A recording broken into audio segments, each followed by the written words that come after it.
Comienza en Radio María El grano de mostaza con Ana Hormigos.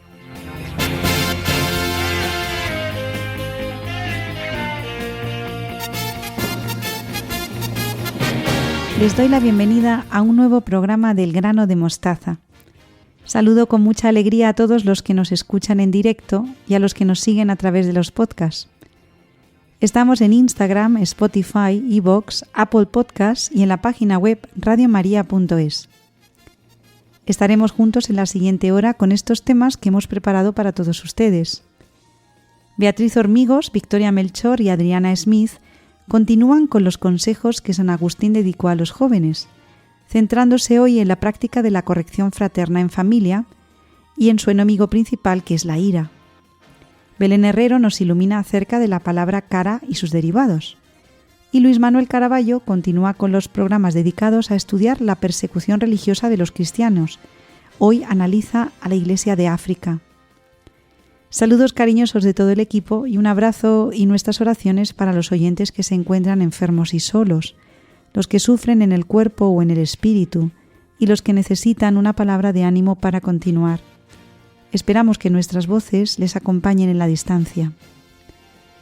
Nos encanta interactuar con ustedes, así que si quieren ponerse en contacto con nosotros, pueden hacerlo a través de la dirección de correo elgranodemostaza@radiomaria.es y en Instagram en la dirección gdemostaza. Y sin más, empezamos ya con el propósito de sacar el máximo provecho del hoy y de la hora, porque estamos convencidos de que merece la pena acompañarnos desde el corazón. Y todo esto en Radio María, la radio que cambia vidas.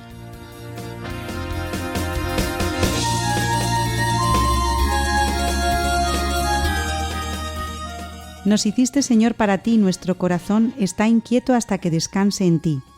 Esta conocida frase de San Agustín nos sirve para continuar con los consejos que el santo dedicó a los jóvenes. Y para trabajar sobre ello, nos acompañan esta noche Beatriz Hormigos y Victoria Melchor. ¿Cómo estáis? Buenas noches, Ana. Buenas noches, Beatriz. Hola, buenas noches. Muy a gusto con vosotras. Y un saludo cordial a todos los que nos escuchan. En este tiempo de gracia que es la Cuaresma, San Agustín nos anima a buscar los bienes de allá arriba, en definitiva, la santidad. En su famosa obra autobiográfica espiritual, Las Confesiones, nota San Agustín que el nombre para sí mismo es un gran enigma, porque, como dice también más adelante, el hombre es un gran abismo. Gran enigma y gran abismo que solo Dios resuelve, ilumina y colma. Todos experimentamos que la vida a veces nos sobrepasa, que necesitamos de alguien más allá de nosotros que dé sentido a nuestra existencia. Habréis oído más de una vez a nuestros hijos o alumnos la frase «es que no me aguanto ni yo mismo». De ahí que para descubrir nuestro propio yo tengamos que ponernos a la luz de Dios. ¿Y eso cómo se hace? Vamos en el programa de hoy a dar algunas claves para nuestros oyentes. Ya que estamos en Cuaresma, podemos centrarnos en una de las manifestaciones de la inclinación al mal que se encuentra en el fondo de nuestro corazón. San Agustín llama a esto la ira.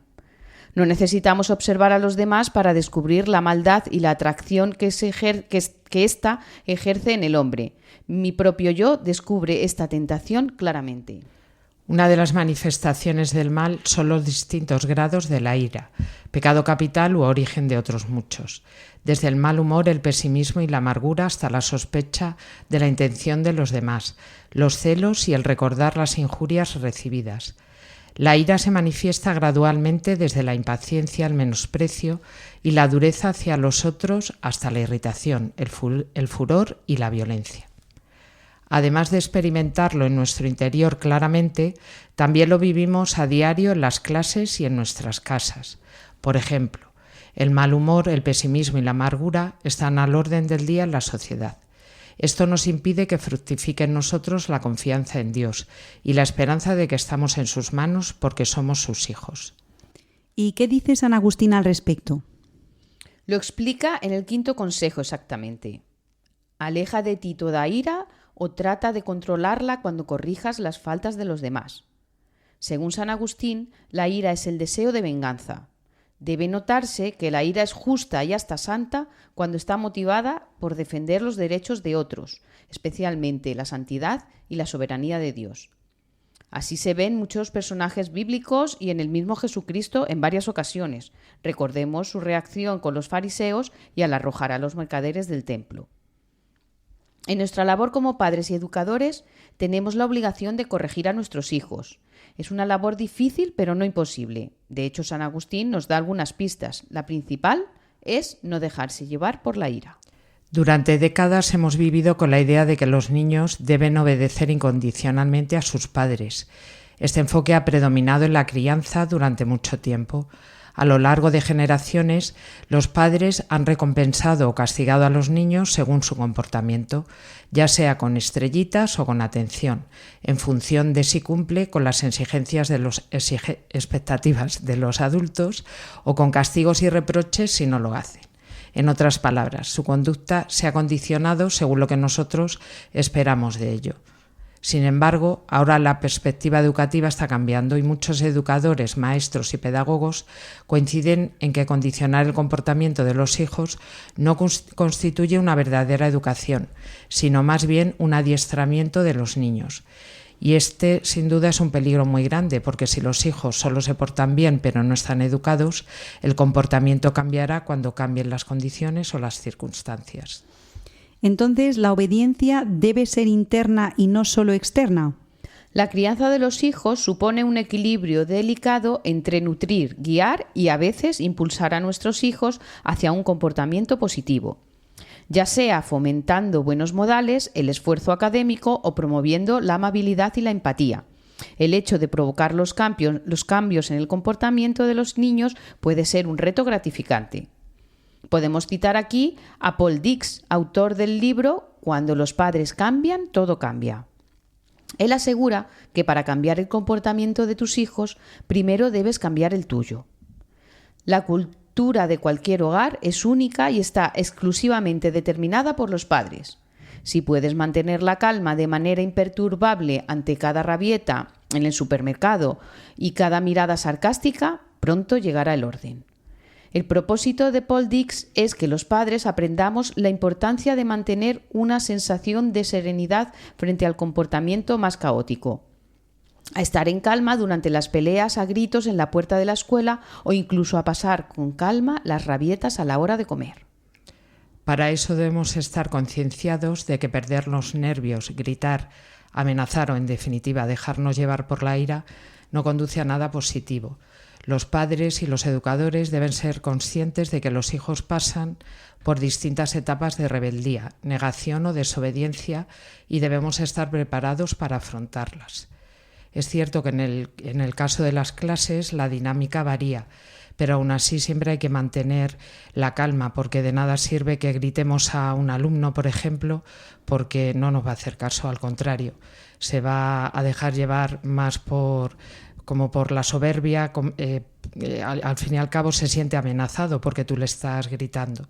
Yo creo que una buena cosa es acercarnos al pupitre, a la mesa donde están, y hablarle bajito y decirles, bueno, pues cambia tu comportamiento, esto que estás haciendo no está bien, no ridiculizarlos delante de toda la clase el comportamiento que están teniendo, y también a veces entender, bueno, pues las etapas estas de las que hablamos, el cansancio que se puede producir a la hora de estar en clase, sobre todo al final del día, y yo creo que siempre hay que ir con ese refuerzo positivo del que hablábamos antes. Entonces, ¿qué podemos hacer para corregir sin dejarnos llevar por la ira, como aconseja San Agustín? Para todas estas situaciones, Paul Dix desciende a lo concreto para ayudarnos con unos consejos muy sencillos. Vamos con ellos. El primero de ellos es el más difícil y se llama predicar con el ejemplo. Los niños son observadores agudos y a menudo imitan los comportamientos que ven en los adultos. Por lo tanto, una de las formas más poderosas de provocar cambios de comportamiento en los niños es modelar el comportamiento deseado nosotros mismos, ya sea demostrando paciencia, amabilidad o resistencia. Nuestras acciones hablan mucho y pueden inspirar a nuestros hijos a imitar conductas similares. Los efectos no son inmediatos ni mágicos. Conozco a padres superpuntuales y sus hijos son impuntuales, pero podemos analizar el resultado de esa impuntualidad yendo a las causas. Por ejemplo, llegas tarde, hija, porque te cuesta levantarte con el despertador. y te cuesta levantarte con el despertador porque no duermes las horas suficientes, pues te has quedado hasta tarde con el móvil. Sin gritos, sin histerismos, se puede explicar las consecuencias mirando a las causas. San Pablo VI decía en 1975 que el hombre contemporáneo escucha más a gusto a los testigos que a los maestros, o si escucha a los maestros es porque son testigos.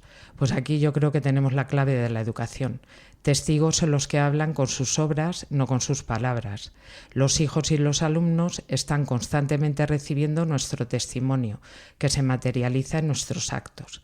Y nosotros, ¿a quién debemos imitar para ser buenos educadores y buenos padres?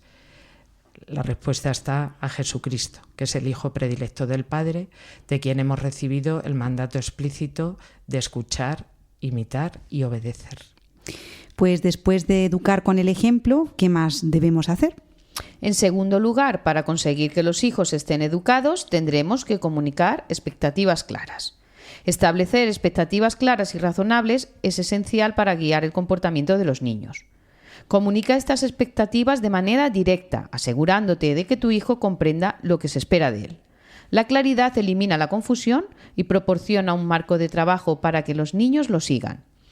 Y si debe colocar el cuarto porque es su responsabilidad, debemos guiarles primero nosotros en cómo queremos que el cuarto esté ordenado, porque su orden y el nuestro pues no siempre coinciden, ¿verdad? Sí, esto me ocurre a mí muchas veces en clase, yo que soy maestra de primaria, para dar estas instrucciones a la hora de trabajar.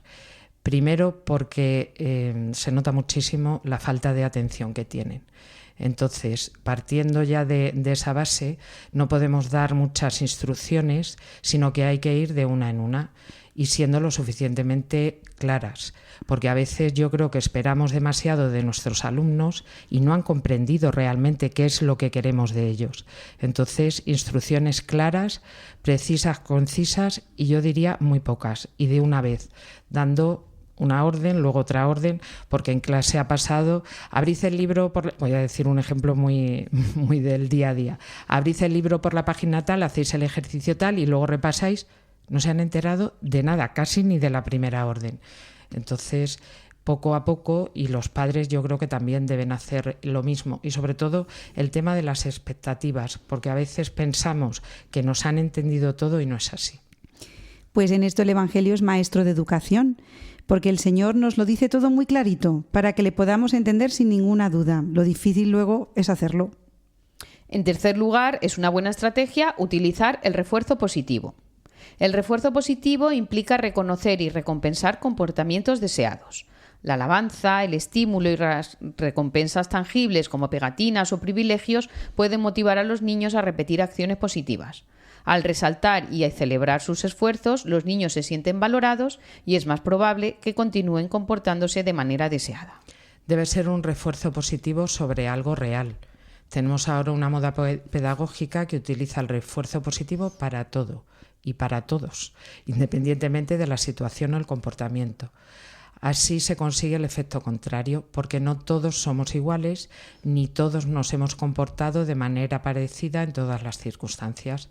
Por eso es muy necesario pensar antes de utilizar este recurso. Pues esto a veces pasa en las pruebas competitivas, no sé si estáis de acuerdo conmigo, que hacemos en los colegios. Para evitar que los que pierdan se frustren, los que ganan no tienen premio. Y esto no puede ser, porque la competitividad sana estimula la mejora en la consecución de los logros. Sí, Ana. En cuarto lugar, debemos aplicar la disciplina. Y esto es quizá lo más complicado y lo más políticamente incorrecto. Pero tenemos que convencernos de que los actos tienen consecuencias, en casa, en el colegio y en la vida. Y aquí debemos ser coherentes, constantes y proporcionados. Establece consecuencias consistentes tanto para los comportamientos positivos como negativos. La consistencia proporciona a los niños una sensación de previsibilidad, ayudándoles a comprender la relación entre sus acciones y los resultados obtenidos. Sé firme, pero justo al aplicar las consecuencias. Asegúrate de que sean apropiadas para la edad y relevantes para el comportamiento. Totalmente de acuerdo, Beatriz. Nuestros hijos y nuestros alumnos deben saber a qué atenerse. Y, por ejemplo, en clase hay una serie de normas. No se puede hablar sin antes levantar la mano, por ejemplo. Ay, amigas, qué difícil es este punto. Sabemos que los hijos harán lo posible para convencernos de que esta será la última vez que lo han hecho mal y que les perdonemos el castigo. Pero debemos ser consecuentes con las condiciones acordadas y si lo hemos avisado y pactado así, hay que cumplirlo. Eso sí, como decía Beatriz y como decía Victoria, con proporcionalidad al acto cometido, es decir, ser justos y claros. Para que eso ocurra así, tendremos que fomentar la comunicación abierta y honesta con los hijos. Debemos crear en nuestro hogar un ambiente de apoyo donde nuestros hijos se sientan cómodos expresando sus pensamientos, sentimientos y preocupaciones. Esto es especialmente complicado en la etapa de la adolescencia, pero si hemos empezado antes, desde muy pequeños, a tener espacios y tiempos de compartir vivencias en familia, cuando lleguen a esa etapa tan temida, estaremos todos entrenados a hablarnos y a escucharnos. Al escuchar de manera activa y empática, los padres pueden obtener información sobre las perspectivas de sus hijos, abordar problemas subyacentes y desarrollar estrategias de cambio de comportamiento de una manera colaborativa. Y para esto, como siempre decimos en este programa, debemos aparcar los móviles en las comidas familiares, las celebraciones y también en los momentos establecidos para compartir la vida familiar. Aquí de nuevo debemos establecer las normas de uso del móvil en nuestra casa, atendiendo a la edad, madurez y criterio de los padres. Esto nos evitará muchos problemas y discusiones familiares. No olvidemos que las drogas en el siglo XXI entran por los ojos y hay que estar muy atentos. Pues muchos estudios nos están dando la razón en este programa. Los móviles utilizados sin control destruyen la comunicación en familia y a ver cómo luego, una vez destruida, la volvemos a restablecer. Así que seamos conscientes de este problema urgente, por favor. Bueno, pues para conseguir esa educación interna y positiva de nuestros hijos y no solo el adiestramiento de conductas, debemos proporcionar estructura y rutina. Los niños prosperan en entornos que ofrecen estructura y rutina. Esto es así. La repetición de actos buenos promoverá la adquisición de virtudes en nuestros hijos y solo el hombre virtuoso puede ser feliz. Es fundamental establecer rutinas diarias en el horario de nuestros hijos, que incluyan horarios de comidas, rituales para dormir y periodos designados para estudiar. Las rutinas predecibles ayudan a los niños a sentirse seguros y organizados, reduciendo el estrés y minimizando los comportamientos disruptivos. Sin duda las rutinas son fundamentales no solamente en casa, sino también en el colegio. Yo creo que es una de las claves en educación y los niños realmente lo demandan. Hay que tener una rutina a la hora de entrar en clase, explicar bien qué es lo que se va a hacer y en el colegio, por ejemplo, pues ya saben lo que se hace nada más entrar en clase, que es rezar. Lo primero se reza. Y luego después pues el desarrollo de la clase normal. Es cierto, a mí me gustaría añadir aquí que las rutinas son fundamentales, pero también tenemos que enseñar a nuestros hijos y a nuestros alumnos a tener una flexibilidad cognitiva. Es decir, que si algún día la rutina se rompe por cualquier motivo, tienen que saber adaptarse a ese cambio. No pasa absolutamente nada. Cuando continuamente se está rompiendo la rutina, ahí es donde puede llegar el problema. Pero si un día se ha cambiado porque hay una fiesta en el colegio, ha sucedido algo que tiene que modificar el horario o en casa hemos cambiado de planes por lo que sea, hay que también saber educar a los hijos en eso, en esa flexibilidad cognitiva para que se sepan adaptar a las circunstancias, porque la vida es así. Ha llegado la hora de escuchar a Adriana Smith. Adelante, amiga, te escuchamos.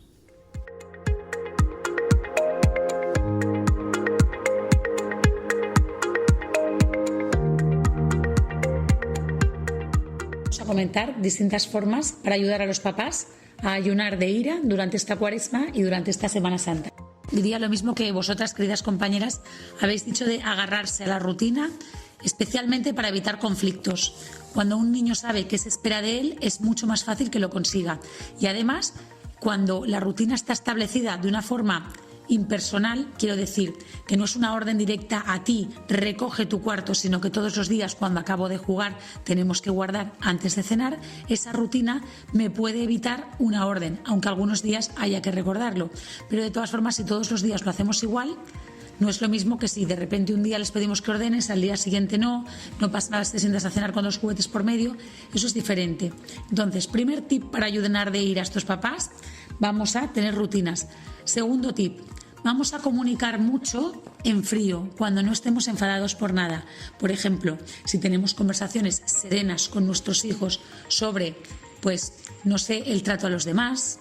No nos ponemos a hablar de cómo se trata a los hermanos cuando ya has pegado a un hermano o le has faltado el respeto, sino que de forma cotidiana estamos hablando sobre cómo se trata a la gente, leemos cuentos sobre el tema, o cuando vemos una película lo comentamos, qué nos gusta, qué no nos gusta, ¿no?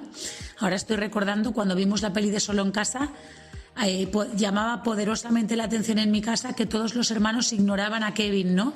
Y le hacían el vacío. Pues es verdad que eso a ellos les marcó más, pues nos dio lugar a muchas conversaciones que eran mucho más pedagógicas que una bronca mal dada, ¿no?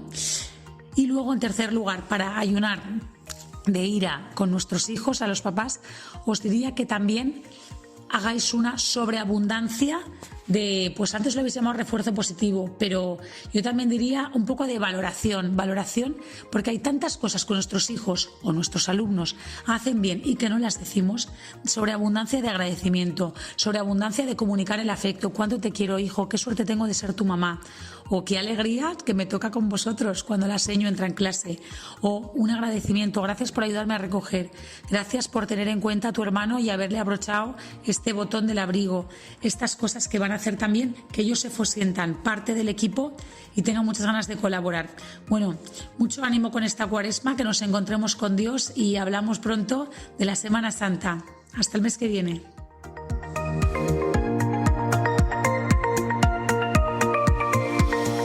Bueno, pues después de estos consejos de nuestra querida amiga Adriana, tenemos que concluir. A mí, Ana, me gustaría decir a los padres y educadores que nos escuchan que nuestra labor es la más importante del mundo, porque el futuro y la felicidad de nuestros hijos depende en gran medida de las bases que se asienten en la familia. Así que, mucho ánimo con esta tarea de la corrección. Por supuesto, no hay que desanimarse. Ya saben que desde aquí siempre intentamos transmitir la esperanza, porque sabemos que no estamos solos en esta tarea, sino que Dios nos la ha encomendado y Él nos da las gracias para poder sacarla adelante. Quiere que nuestros hijos y nuestros alumnos, Él los quiere mucho más que todos nosotros. Pues aquí nos podemos poner bajo la intercesión de Santa Mónica, madre de San Agustín. Ella nunca perdió la esperanza de ver la conversión de su hijo y su esperanza fue colmada con creces. Así que podemos decir así: Santa Mónica, a ti recurro. En tus amorosos brazos yo deposito a mi hijo, a mi hija, para que por medio de tu poderosa intercesión pueda alcanzar una genuina conversión a Cristo, nuestro Señor. Amén.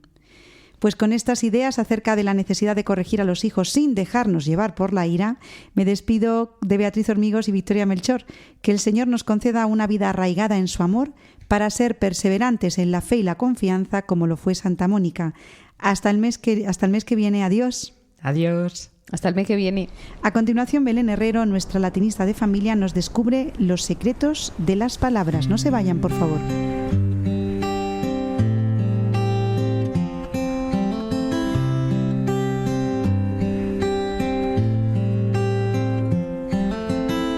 Me he hecho tantas preguntas, intentando entender. Me he lanzado a buscarte sin saberte ver. Me he asomado al abismo, me he atrevido a saltar y caer.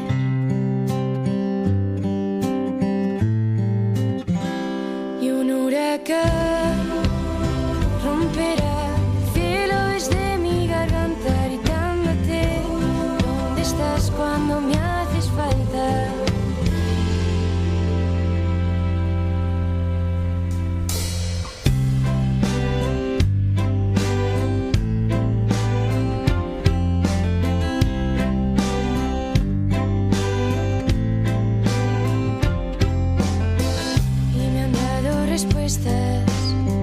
Pero no sé qué hacer. He prometido seguirte sin entender.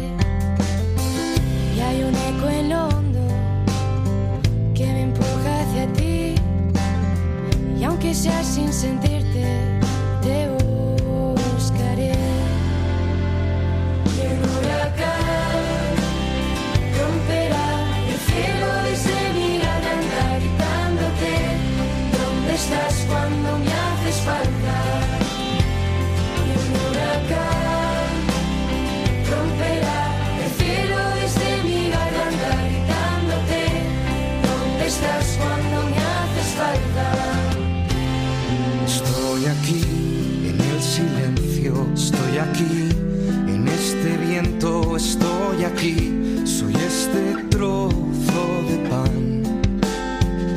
Estoy aquí en tu lamento, estoy aquí.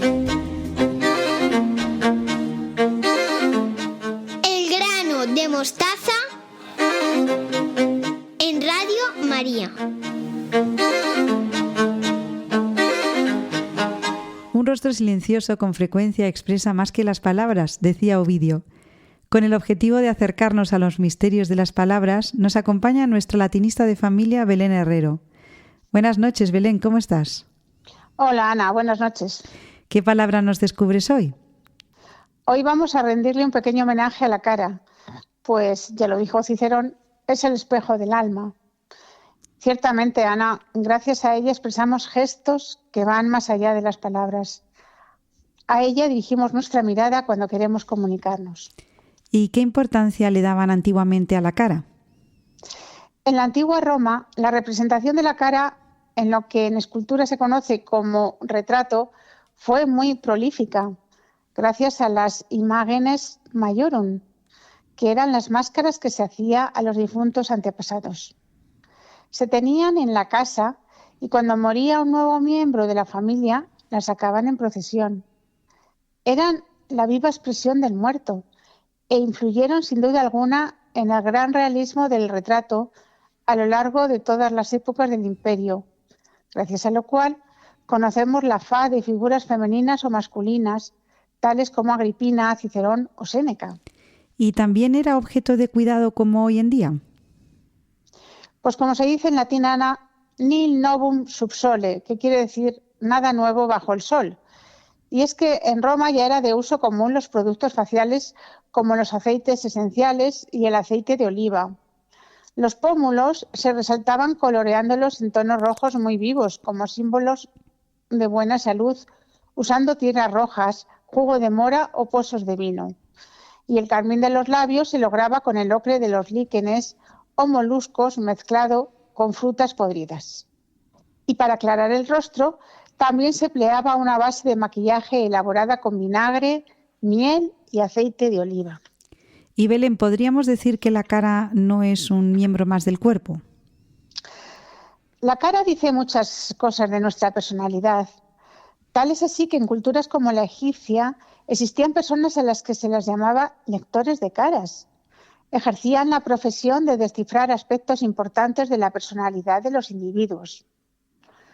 Homero jamás habla de sus héroes sin describirnos su físico, además de su moral. También se dice que Pitágoras llegó a poner en uso esta práctica y elegía a sus discípulos basándose en sus rasgos faciales, haciendo un examen del rostro y del cuerpo en general. Valoraba incluso la comunicación no verbal para hacer un juicio de valor. Y San Ambrosio decía, cuando nosotros vemos el rostro de una persona es cuando empezamos a conocerla. Hoy sabemos con toda precisión que el rostro es la terminal de nuestra neurofisiología y que el cerebro creciente va dando forma al rostro y en él también se agrupan los 5 sentidos, que son la puerta de entrada y salida a nuestra interioridad y de los mecanismos de racionalización, dándolos una información impresionante para el abordaje terapéutico de los pacientes. Hoy en día vivimos en la sociedad no de las caras, sino de las caretas. Internet y las redes sociales plantean un universo de máscaras donde las emociones se simplifican como los rostros en emoticonos y las relaciones se deshumanizan.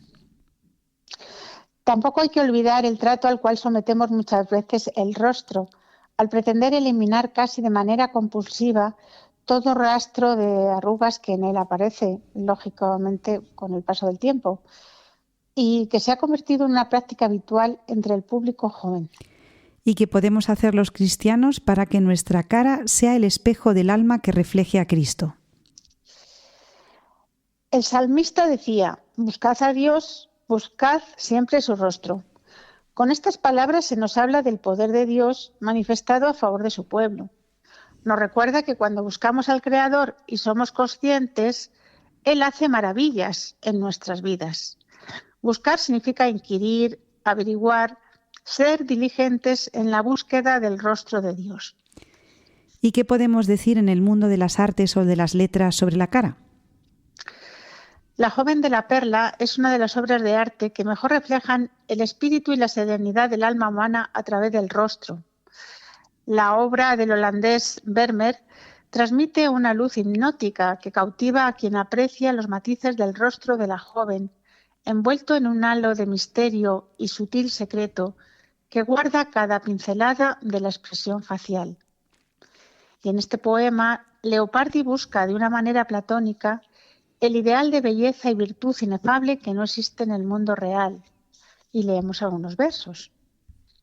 Dicen así: cara beldad, que ausente amor me inspiras, o escondiendo el rostro, salvo que el alma ardiente en el sueño tu sombra no sorprenda, o en el campo en que esplenda más claro el día y la creación más pura. ¿Acaso el inocente siglo de oro colmaste ventura, y eres en esta vida alado espíritu, u ocultándote ahora suerte avara, para futuras horas te prepara?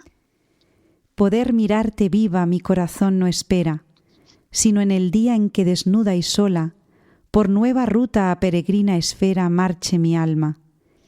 En el albor primero de mi jornada incierta y tenebrosa, te imaginé viajera por el árido mundo, mas no hay cosa que aquí se te asemeje, y aunque alguna recordase tu rostro, nunca fuera en actos y en palabras tan hermosa.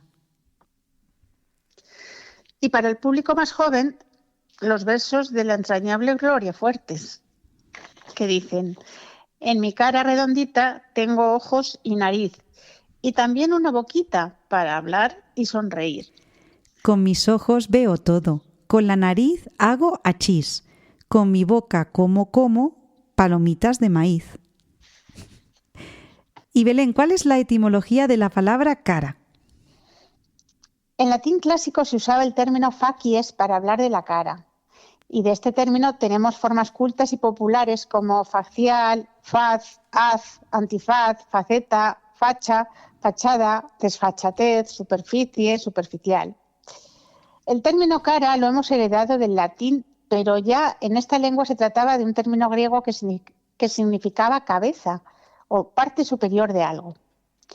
El latín tardío le dio el significado de rostro o parte delantera de algo. Y a partir de aquí tenemos los siguientes términos y expresiones, Ana. Bueno, pues como saben nuestros queridos oyentes, llega el momento ahora de este pequeño concurso que les proponemos. Pues mira, la primera palabra que tienen que adivinar es máscara o antifaz. Pues esta es facilita porque es la careta. Poner con diversos fines algo a alguien frente a otro. Encarar. Que actúa o habla con desvergüenza. Este es un descarado. Sinónimo de sinvergüenza. Cara dura. Que muestra en el semblante pena. Cariacontecido. Que actúa con desfachatez. Carota. Poner cara a cara. Acarar. Aspecto o lado negativo, alternativo u opuesto de algo. Esto es contracara. Cubierta o parte frontal exterior de un libro. La carátula. Dicho de un animal de raza caballar que tiene la cara blanca y la frente y el resto de la cabeza de color oscuro. Esto es careto. Diligencia judicial de confrontación entre dos o más personas cuyas declaraciones previas presentan evidentes contradicciones. Careo. Que tiene la cara ancha. Cariancho. Que tiene la cara larga. Carilargo. Persona que vende carátulas. Caratulero. Y expresiones y refranes como cara de viernes. Cara de pocos amigos. Cara y cruz. A cara descubierta. Caérsele a uno la cara de vergüenza. Dar la cara. Escupir en la cara de uno. Tener buena o mala cara. Agravio le hace a una dama quien no le mira a la cara. Lo que cada uno vale, a la cara le sale. Pues Ana, después de este repaso nos vamos con esta magnífica cara oculta de la luna que inmortalizó el señor Mike Caulfield y las frases de uno de los mejores diseñadoras recientes, que es Coco Chanel, que dice: la naturaleza te da la cara que tienes a los 20. a los 50, depende de ti. Pues con estas palabras de Coco Chanel y la canción que nos traes como un regalo, te despido hasta el mes que viene, querida Belén Herrero, deseándote a ti y a todos nuestros oyentes que podamos descubrir el rostro de Dios presente en nuestros hermanos y especialmente en los que sufren. Un abrazo y adiós. Hasta el mes que viene. Adiós.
Grano de mostaza. Aquí seguimos con todos ustedes en el Grano de Mostaza de Radio María. Nos acompaña el profesor Luis Manuel Caraballo, al que saludo con mucho cariño. ¿Cómo estás, Luis? Encantado de estar un mes más con los oyentes de Radio María. Continuamos estudiando Historia en Familia y esta vez, ¿en qué nos centramos? Hoy vamos a hablar de la historia de la Iglesia Católica en África. Esta iglesia comenzó cuando el evangelista San Marcos llegó a Alejandría en el año 42. Desde entonces, aquella ciudad se convirtió en uno de los grandes centros del cristianismo primitivo. Pero también lo era Cartago, en la actual Argelia, donde hacia el año 155 nació Tertuliano, uno de los primeros grandes teólogos. En su Apologeticum escribió: «Somos de ayer, y ya llenamos vuestras ciudades, islas, fortalezas y asambleas». También es conocido por su afirmación, que sigue teniendo vigencia hoy en día: «La sangre de los mártires es semilla de nuevos cristianos». Ya en el año 325, obispos del norte de África participaron en el Concilio de Nicea. África también aportará a la Iglesia Universal una de las figuras más relevantes. Se trató de San Agustín, nacido en Tagaste, también en Argelia, en el año 354. En el Grano de Mostaza estamos trabajando los consejos que este santo dedicó a la juventud, así que es un viejo conocido del programa. Además, el Papa León nos ha pedido que profundicemos en el estudio de sus obras. Durante el siglo IV y el siglo V, el norte de África contaba con numerosas diócesis y fue uno de los grandes centros del cristianismo occidental.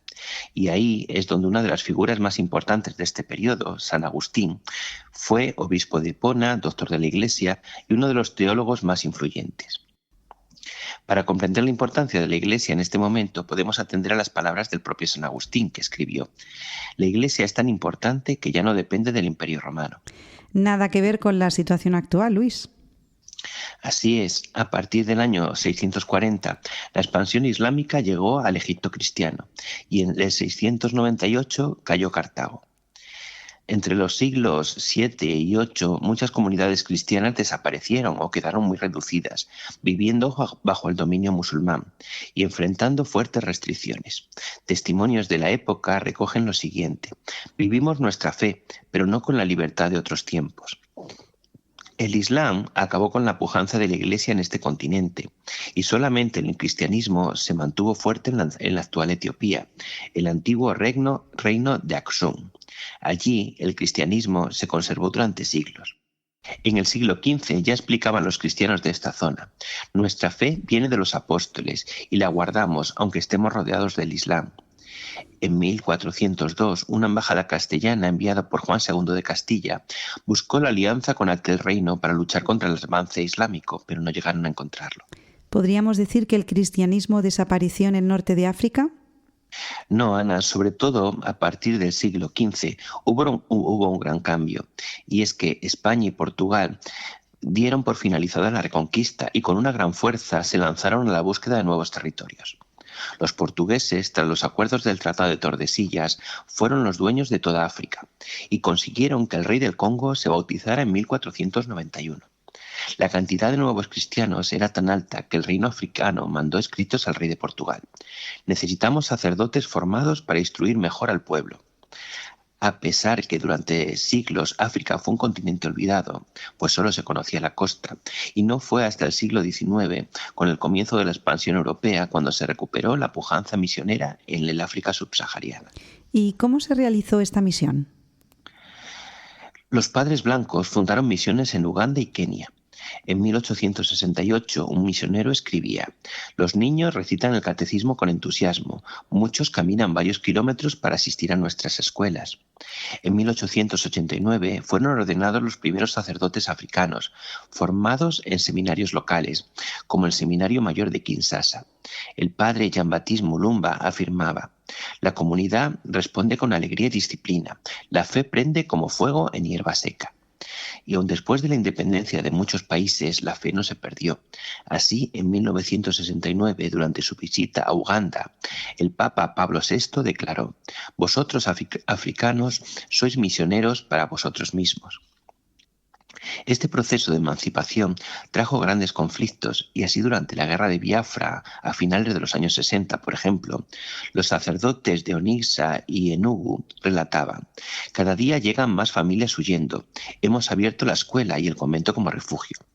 Las guerras se extendieron por todo el continente. En el norte de Nigeria, en los años 80 y 90, catequistas como Samuel Yakubu hablaban de ataques en Kaduna. Quemaron nuestra capilla, pero al día siguiente rezamos bajo un árbol. Por lo tanto, la persecución seguía siendo una realidad para los católicos africanos. Sin embargo, el catolicismo no se detuvo. En 1994, dentro del Sínodo para África convocado por Juan Pablo II, este santo padre proclamó: «África, levántate y camina alto y orgulloso hacia el tercer milenio». En el siglo XXI trajo más violencia y más organizada, especialmente con el surgimiento de Boko Haram en el año 2002. Este hecho provocó que miles de cristianos fueran perseguidos y asesinados. Tanto es así que en el año 2012 el obispo Matthew Hassan Kuka declaró: «No podemos acostumbrarnos a contar muertos cada semana». Pero nada pudo acabar con la fe en esta parte del mundo. Así, el padre Gideon Obasongie, tras un ataque en Benue en el año 2018, afirmaba: «Enterramos a 19 fieles en un solo día, pero el domingo siguiente la iglesia volvió a llenarse». Nuestros hermanos africanos nos ofrecen un testimonio valiente en medio de una persecución tan atroz. Así lo reflejó el Santo Padre Benedicto XVI en el año 2009. Durante el segundo sínodo para África afirmó: «África constituye un inmenso pulmón espiritual para una humanidad en crisis de fe y esperanza». Entre 2015 y 2023, los ataques yihadistas se intensificaron. En 2015, el Papa Francisco denunció: «Aún hoy vemos a nuestros hermanos perseguidos, decapitados y crucificados por su fe». En Burkina Faso, entre el año 2016 y 2022, muchos sacerdotes y fieles fueron asesinados durante la misa. El cardenal Philippe Ouedraogo declaró en el año 2019: «Celebrar la misa en algunas zonas se ha convertido en un acto de valentía pastoral». El padre Jacob Lompo añadió en 2025: «Los cristianos se enfrentan a amenazas constantes, pero nos aferramos a Dios». Y la religiosa Sor Bernadette Cabore relató, tras un ataque en el año 2024: «Entraron armados en la capilla, protegimos a los niños del catecismo mientras disparaban, pero una vez más la iglesia resistió». Los testimonios que nos estás contando de martirio son impresionantes. y muy numerosos. En 2023, la catequista Regina Samuel, secuestrada y liberada meses después, declaró: «Rezábamos el rosario en el cautiverio, sabíamos que no estábamos solos». Los asesinatos continuaron sin que pareciera que el mundo fuera consciente, haciendo del cristianismo la religión más perseguida de la zona y del mundo. En Nigeria, de los 4.849 cristianos asesinados entre todos los países, casi 3.500 lo fueron en ese país. El padre Hacin Alia, tras una masacre en 2023, declaró: «Es un genocidio activo. Entierran a docenas en fosas comunes, pero la fe no desaparece». Nigeria ha sido el país más violento para los cristianos durante 8 años consecutivos, tanto que en 2025 el presidente Donald Trump designó a Nigeria como país de preocupación particular y autorizó acciones coordinadas contra Boko Haram y otras organizaciones filiales del Estado Islámico para proteger a las comunidades cristianas. Sin embargo, los cristianos no solo son perseguidos en Nigeria. Así es, Ana. También lo son en Mozambique, donde en 2017 se registraron 1.382 ataques contra iglesias y entre 2023 y 2025 hubo 94 asesinatos. Monseñor Alberto Vera, obispo de Nacala, declaró en 2026: «Hemos recibido a centenares de desplazados, reconstruimos lo destruido y seguimos celebrando».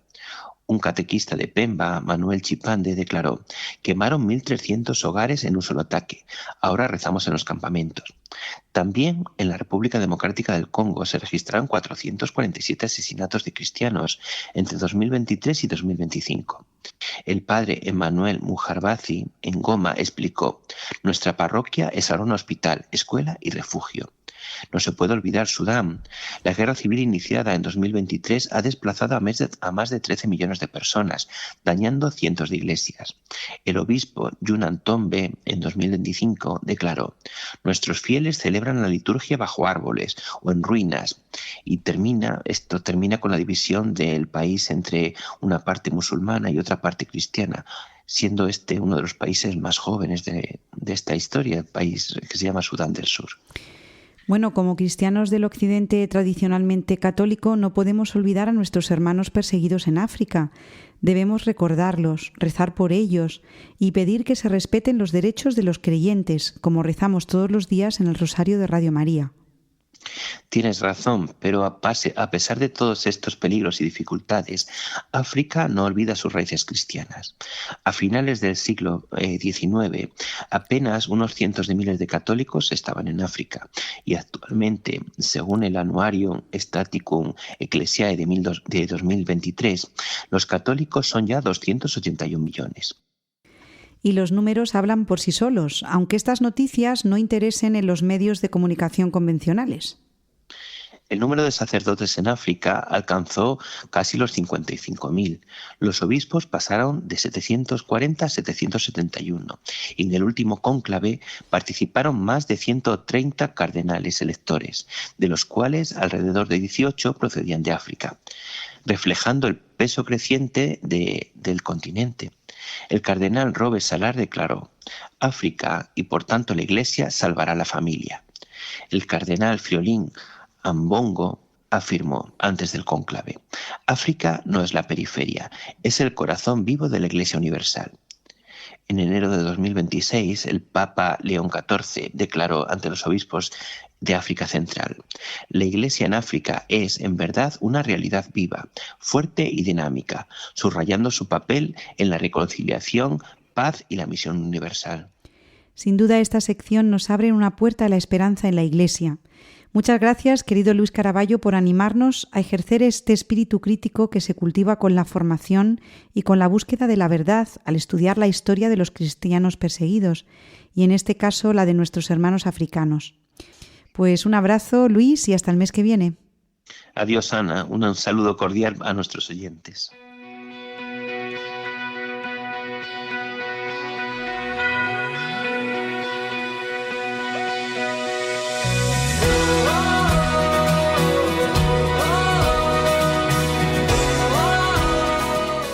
Juntos hemos sembrado nuestro pequeño grano de mostaza y juntos debemos trabajar para que dé mucho fruto en nuestras familias y en la sociedad. Nosotros nos vamos hasta el próximo 8 de abril de 2026 con un nuevo programa de El Grano de Mostaza, pero ustedes pueden quedarse en Radio María, la radio que acompaña el corazón. Seguimos a su disposición en la dirección de correo elgranodemostaza@radiomaria.es. Y si desean recuperar el programa de hoy para volver a escucharlo o para compartirlo, lo pueden hacer en la página web radiomaria.es, van a la sección podcast y escriben el nombre de nuestro programa, El Grano de Mostaza. Se quedan con los servicios informativos, los llevamos a todos en el corazón. Un abrazo y nuestra oración para todos. Sonrisa a cada paso y respirar. Será bonito lo que quede por llegar. Mirar al frente y no bajar la vista nunca más.